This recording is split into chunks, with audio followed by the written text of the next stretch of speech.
अष्टवैष्णव क्षेत्र विराजित शिष्ट जन हृदयांतरवर्ती मंगलगिरीन्द्र शृंग निवासित शृंगायमान शृंगारमूर्ति शृंगारमूर्ति। వరంగల్ జిల్లా మంగపేట మండలం మల్లూరు గ్రామ శివార్లలో దట్టమైన అడవి కలదు. అడవిలో అలరారుతున్న అపురూపమైన నృసింహ క్షేత్రం మల్లూరు శ్రీ లక్ష్మీ నృసింహస్వామి క్షేత్రం. వరంగల్ నుండి ఏటూరు నాగారం మీదుగా బస్సు ద్వారా ఈ క్షేత్రం చేరుకోవచ్చు. అటవీ ప్రాంతంలో ప్రయాణం ఆహ్లాదంగా కొనసాగుతుంది. స్వయం వ్యక్తముగ శ్రియ కరుడవై స్వయం వ్యక్తముగ శ్రియ కరుడవై తోతాద్రి పైన కోచే స్వామి లక్ష్మీ నరసింహ స్వామి రక్షింపరావేమి మము రక్షింపరా. మల్లూరు గ్రామంలో బస్సు దిగి 3 కిలోమీటర్ల పాటు కాలినడకన ప్రయాణం చేసి ఆలయం చేరుకోవాలి. ఇదే శ్రీ స్వయంభూ లక్ష్మీ నృసింహస్వామి క్షేత్రం. క్షేత్రంలో భక్తులు ముందుగా సందర్శించే స్థలం చింతామణి ధార. దట్టమైన అడవి పొదల్లోంచి కొంత దూరం వెళితే ఒక చిన్న ధార ప్రవహిస్తూ కనిపిస్తుంది. అడవిలో ఔషధ మొక్కల నడుమ కొండపై నుండి ప్రవహించే ఈ ధారను చింతామణి ధార అంటారు. ఈ ధార నీరు ఔషధ విలువ గలదని చెప్తారు. 40 రోజులు క్రమం తప్పకుండా ఈ నీటిని సేవిస్తే బీపీ, మధుమేహం, మూత్రపిండాల వ్యాధులు మొదలైన అన్ని దీర్ఘకాలిక వ్యాధులు నయమవుతాయని భక్తుల అనుభవాల ద్వారా తెలుస్తున్నది. ఈ చింతామణి ధారలో స్నానమాచరించి స్వామి దర్శనానికి వెళతారు భక్తులు. ఇక్కడే ఉన్న చిన్న ఆలయంలో శ్రీ ఆంజనేయ స్వామిని దర్శించవచ్చు. లక్ష్మీ నరసింహ స్వామి రక్షింపరావేమి మము రక్షింపరావేమి.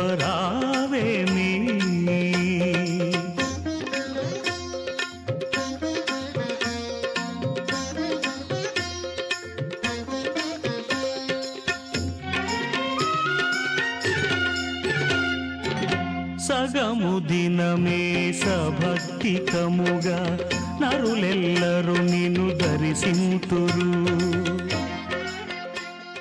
శ్రీ లక్ష్మీ నృసింహస్వామి అంతరాలయానికి వెళ్లే మార్గంలో ఒక చిన్న కోనేరు కలదు. ఈ కోనేరులో కూడా నిరంతరం ఒక చిన్న ధార ప్రవహిస్తూ ఉంటుంది. పైన కొండపైన ఉన్న స్వామి పాదాల క్రింద నుండి జలం ఇక్కడికి ప్రవహిస్తూ ఉంటుందని చెప్తారు. త్రేతాయుగంలో శ్రీరాముడు అరణ్యవాస సమయంలో ఈ ప్రాంతాన్ని సందర్శించి ఈ కోనేటి నీటిని సేవించాడట.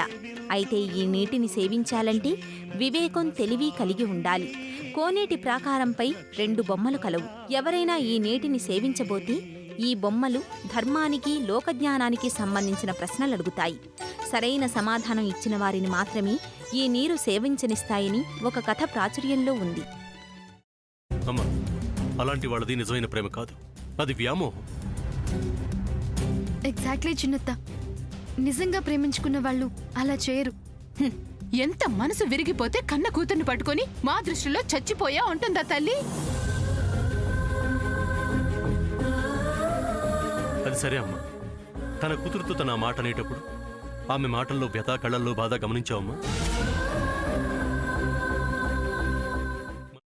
పెద్దబాబుకు బర్త్డే విషెస్ చెప్పు కూడా వెళ్ళాం కదా. ఊరికే ఎలా కాలిపోతుంది? మంట పెడితేనో పడితేనో తగలబడుతుంది.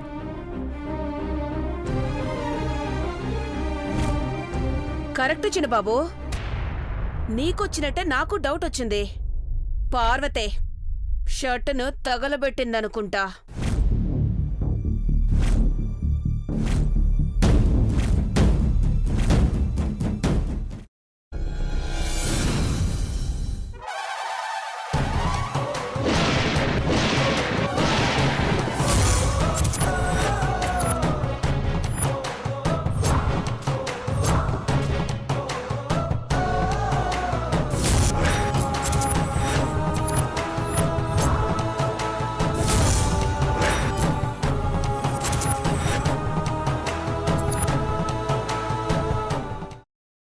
తర్వాత పొట్టు తీసేసి చాప్ చేసి పక్కన పెట్టుకోవాలి.